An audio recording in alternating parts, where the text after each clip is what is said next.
أم عبد العزيز ذكرت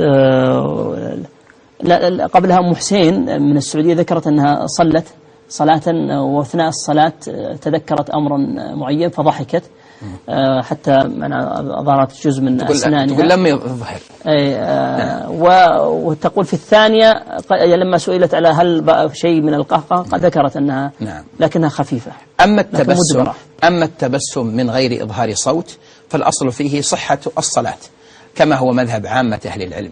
وأما إذا كان فيه قهقهة ولو قلت فإن الصلاة باطلة بإجماع أهل العلم، حكى الإجماع ابن المنذر وغيره. لكن بعض العلماء كالحنفية يقولون مع بطلانها يبطل الوضوء من شدة هذا الذنب، ولكن الراجح والله أعلم أن الطهارة باقية لكن الصلاة باطلة.